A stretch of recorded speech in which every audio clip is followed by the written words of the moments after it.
Mutual fund investments are subject to market risks. Read all scheme-related documents carefully. General middle class perception లో question అడుగుతా. వచ్చే earnings లో savings చేసుకుని investment పెట్టిన తర్వాత ఉన్నది ఖర్చు పెట్టుకోవాలా, లేదంటే నా ఖర్చులు నావన్నీ పోయిన తర్వాత మిగిలిందని నేను ఇన్వెస్ట్ లేదా సేవింగ్స్ లో పెట్టుకోవాలా? అసలు ఇన్వెస్ట్మెంట్ లిమిట్ ఉందా? నువ్వు ఇంత ఇన్వెస్ట్ చేస్తుంటే ఎవరు తీసుకుని వదిలేస్తాడు. ఇప్పుడు నా దగ్గర మ్యూచువల్ ఫండ్ నెలకు 50 లక్షలు పెడతాడు వద్దంటారా? నేను ఎల్ఐసి కడతాను ఏం దగ్గరికి వెళ్తాను వద్దంటారా? ఆర్డీ చేస్తున్నా వద్దంటాడు. There is no limit for investment. వచ్చే ఇన్కమ్ లో ఫస్ట్ నువ్వు చేయాల్సింది ఏంటి? Insurance premiums. అది ఫెయిల్ అయితే నీ లైఫ్ టైం ఎర్నింగ్స్ వెళ్ళిపోతాయి. Income minus insurance, your expenses includes kids education, నీ livelihood, whatever left that should be your investment. ఒక ఫ్యామిలీ రోడ్డు పట్టడానికి, వెనక పట్టడానికి, సర్వనాశనం అయిపోవడానికి బిలో పవర్ కారణం ఒక మెడికల్ బిల్. సంపాదన లేకపోయినా అప్పు చేసి చేయాల్సింది ఇన్సూరెన్స్. అప్పు చేసి ఇన్వెస్ట్మెంట్ చేయకూడదు, అప్పు చేసి ఇన్సూరెన్స్ కట్టుకోవాలి. అవి చెత్త ఇన్సూరెన్స్ కాదు, పనికొచ్చే insurance. General middle class perception లో క్వశ్చన్ అడుగుతా. వచ్చే ఎర్నింగ్స్ లో సేవింగ్స్ చేసుకుని ఇన్వెస్ట్మెంట్ పెట్టిన తర్వాత ఉన్నది ఖర్చు పెట్టుకోవాలా, లేదంటే నా ఖర్చులు నావన్నీ పోయిన తర్వాత మిగిలిందని నేను ఇన్వెస్ట్ లేదా సేవింగ్స్ లో పెట్టుకోవాలా? ఏది కరెక్ట్? దానికి ఉండే కాన్సిక్వెన్సెస్ ఏంటి? ప్లస్లు మైనస్లు చెప్పండి నాకు. దీనికి స్టాండర్డ్ రూల్స్ డిఫైన్ చేసి పెట్టుకున్నాం కదమ్మా. ఇన్వెస్ట్ చేయగా మిగిలిందే ఖర్చు పెట్టుకోవాలి. 99% అదే చెప్తారు కదా. అసలు ఇన్వెస్ట్మెంట్ లిమిట్ ఉందా? లేదు. నువ్వు ఇంత ఇన్వెస్ట్ చేస్తుంటే ఎవరు తీసుకుని వదిలేస్తాడా? ఇప్పుడు నా దగ్గర మ్యూచువల్ ఫండ్ నెలకు 50 లక్షలు పెడతాడు వద్దంటారా? ఎస్ఐపి 50 లక్షలు పెడదాం వద్దన్నాం కదా. నేను ఎల్ఐసి కడతాను ఏం దగ్గరికి వెళ్తాను వద్దంటారా? ఆర్డీ చేస్తున్నా వద్దంటాడు. There is no limit for investment. అది చేశాక ఇది చేస్తానంటే ఏంటి? తప్పు కదా. అది చేశాక ఇది చేస్తానని, అది చేశాక మిగిలిందే అంటే ఇంకా లైఫ్ స్టైల్ ఎక్కడ ఉంటుంది? లైఫ్ ఎక్కడ ఉంటుంది అసలు? ఫస్ట్ ఇన్వెస్ట్ చేశాక మిగిలిందే ఖర్చు అనేది తప్పు కాన్సెప్ట్. చాలా మంది సీరియస్, ఎక్కువ మంది చెప్తే నిజం అనుకొని ఆ కాన్సెప్ట్ తీసుకొని లేదు ఇంత ఇన్వెస్ట్ చేయాల్సిందే అంటే తప్పు. Your building pressure on you. అంటే 99% పీపుల్ అలా బిలీవ్ చేయడం ఒకటి. చాలా మంది ప్రొఫెషన్స్ కూడా ఇదే మాట చెప్తారు. మనం గట్టిగా మాట్లాడే భయం వస్తుంది కానీ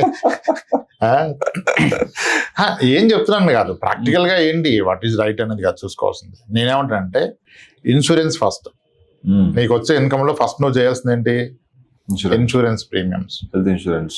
అది ఫెయిల్ అయితే నీ లైఫ్ టైం ఎర్నింగ్స్ వెళ్ళిపోతాయి. వీటి health insurance and term insurance ఇది మస్ట్.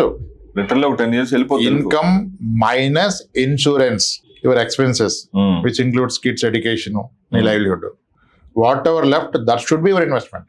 అలా అని చెప్పి ఖర్చులు కూడా లిమిట్ లేదంటే నిజానికి ఖర్చులకి లిమిట్ ఉంటుంది, ఇన్వెస్ట్మెంట్ కి లిమిట్ ఉండదు. రజనీకాంత్ ఒక మూవీ ఉంటది కదా సార్, మూవీ పేరు గుర్తుట్లా, ఎన్ని కోట్లు ఎంత ఖర్చు పట్టింది కదా ఏంటది మూవీ గుర్తు?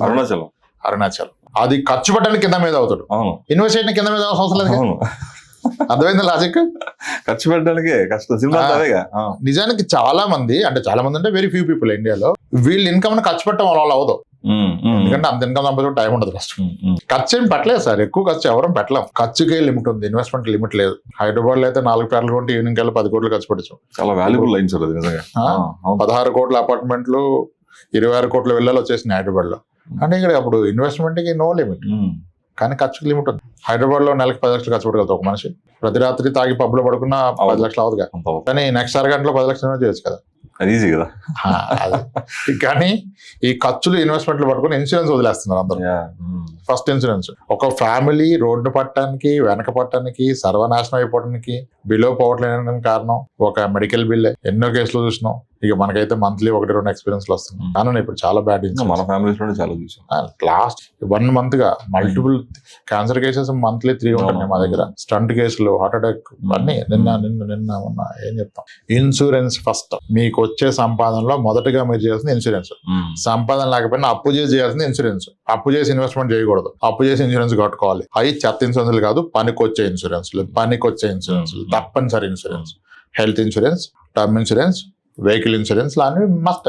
ఇది చేశాక ఒక range quality life style lead చేయాలి ఎవరైనా. అది చేస్తేనే భవిష్యత్తు. పౌష్టికాహార లోపం కూడా వస్తుంది పేరెంట్స్ సరిగ్గా ఖర్చు పెట్టకపోతే. ఒక క్లయింట్ చెప్పారు, మా వాళ్ళు ఉన్నారు సార్, అంతే సార్ ఇప్పుడు అందరికి మీరంటే పౌష్టికాహార లోపాలు వచ్చేసినాయి అని. ఫ్యూచర్ కోసం డబ్బులు అయితే పెట్టి ఫ్యూచర్ లో వీడు పోతాడు, ఈ గ్యాప్ లో పోతారు. సో దాని తర్వాత ఇన్వెస్ట్మెంట్. యాక్చువల్ గా ఖర్చులు పెంచుకోవడం కన్నా సాలరీ పెంచుకోవడం సులువు, ఇన్కమ్ పెంచుకోవడం సులువు. మీరు బ్రాడ్ గా ఆలోచిస్తే, మీరు ఓపెన్ గా ఆలోచిస్తే ఇన్కమ్ పెంచుకునే మార్గాలు ఎత్తుకొని అప్పుడు ఖర్చు కూడా పెంచుకున్నా మిగులుతాయి డబ్బులు. దాన్ని బై డిఫాల్ట్ ఇన్వెస్ట్ చేస్తుంది. కానీ ఇన్వెస్ట్ చేశాక మిగిలింది ఖర్చు అంటే మాత్రం చాలా తప్పు. దాన్ని అనవసరంగా నమ్ముతున్నారు. నేను చాలా మందిని వచ్చి లిటరల్లీ ఇన్వెస్ట్ చేస్తా అంటే నువ్వు లీడ్ చేస్తున్న లైఫ్ స్టైల్ కరెక్ట్ కాదు, upgrade your self, investment time ఉందని చెప్పి కూడా పంపాను. ఇన్సూరెన్స్ ఉంటే ఐఎమ్ హ్యాపీ, ఎక్కడ తీసుకున్నా హ్యాపీ. అది ఉందా ఉంటే హ్యాపీ, చాలా ఇంకా చాలా. నీ పిల్లల మీద పెట్టు, నీ మీద నువ్వు పెట్టుకో, ఈ కాస్త పెట్టి ఏం సాధిస్తావు, ఇంకా అది కామన్ అయిపోతుంది ఆ లైఫ్ స్టైల్ అని చాలా మంది చెప్పాం. మనం బిలీవ్ అయ్యే ప్రిన్సిపల్ ఇది. ఇట్స్ నాట్ దట్ ఇది రైట్ అనుకుంటే నేను రైట్ అనుకుంటున్నా, రాంగ్ అనుకున్నా రాంగ్ అనుకోండి. రైట్ రాంగ్ కాదు అంటే ఒక్కొక్కరిది ఒక్కొక్క పర్సెప్షన్ లో డిఫరెన్స్ ఇది ఉండదు సార్. ఇప్పుడు మీ దీంట్లో చెప్తే ఏంటంటే రీచ్ అవ్వాలి కొంచెం బెటర్ గా రీచ్ అవుతుందని అడిగారు అంతే. మనం ఎంతమందికి అవుతుంది సార్, మనది ఒక చిన్న ఛానల్, తక్కువ మంది మనకి. అట్లా కాదు మాట అంటే గుర్తొచ్చింది నాకు. అసలు పెద్ద పెద్ద కంటెంట్ క్రియేటర్స్ కూడా మనం వర్క్ చేసే క్లయింట్స్ వీళ్ళందరూ కూడా చాలా మంది కాల్ టు యాక్షన్ ఉంటది, మా ఛానల్ సబ్స్క్రైబ్ చేసుకోండి, లైక్ చేయండి, షేర్ చేయండి. అసలు మీరు ఆ మాట చెప్పగా నేను అసలు నా జీవితంలో వెళ్ళా మీకు సబ్స్క్రైబర్స్ వద్దా లేకపోతే అంటే ఎందుకంటున్నానంటే ఇది పొటెన్షియల్ ఉన్న ఛానల్, ఫైనాన్స్ ఎడ్యుకేషన్ ఉన్నది, ఎక్కువ మందికి రీచ్ అయితే ఏంటంటే లైఫ్స్ చేంజ్ అవుతాయి, అట్లీస్ట్ ఎక్కడో దొరికి ఇన్ఫర్మేటివ్ హెల్ప్ అవుతుందని.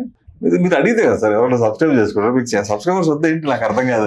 అంటే వద్దని కాదు కానీ కంటెంట్ నచ్చితే చేస్తారు కదా, మరి అడిగితే చేస్తారని. అడగంది అమ్మాయి అనబెట్టదు అంటారు కదా, అడగాలి మరి. అంటే నచ్చితే చేసుకుంటారు. ఇప్పుడు అడగకపోతే కనీసం నేనైనా అడిగేస్తాను, వాళ్ళే నేనైనా చెప్పేస్తానంట. నాకు అనిపిస్తుంది సబ్స్క్రైబ్ పెరగట్లేదు సార్, 60,000 1 year ప్లస్ అయిపోయింది. That's good reach sir actually. అంటే ఇన్ఫర్మేటివ్ కంటెంట్, ఫైనాన్స్ కంటెంట్ కి జెన్యూన్ వ్యూవర్స్, సబ్స్క్రైబర్స్ వాళ్ళు వస్తారు. అందుకే మీరు ఒకసారి అడిగారు అనుకోండి చూసే వాళ్ళు చేసుకుంటారు. ఇంకా కష్టం సార్, ఏమడుగుతా, ఇదైనా పెరిగింది కదా ఎంతో కొంత, అది అలాగే పెరగడం. అంటే నచ్చితే ఎలాగో ఇప్పుడు మనం అడిగేవని నచ్చని కంటెంట్ షేర్ చేసి సబ్స్క్రైబ్ చేయరు కదా, నచ్చని కంటెంట్ ఎవరు చేయరు. ఇక నచ్చితే వాళ్ళే చేసుకుంటారు. అయితే నచ్చిన వాళ్ళు మర్చిపోయినా చేస్తారని అంతే. నచ్చింది సరే, నచ్చిన వాళ్ళు సబ్స్క్రైబ్ చేసుకోండి, ఎవరికైనా ఉపయోగపడుతుంది అనుకుంటే షేర్ చేయండి. అదే ప్రత్యేకించి ప్రతి వీడియోలో చెప్పి ఇక రిమైండ్ చేసి కష్టం. ఇదే కట్ చేసి ఏమంటాం మన టీం వీడియోకి. సరే వేసేసుకోండి. సరే సార్.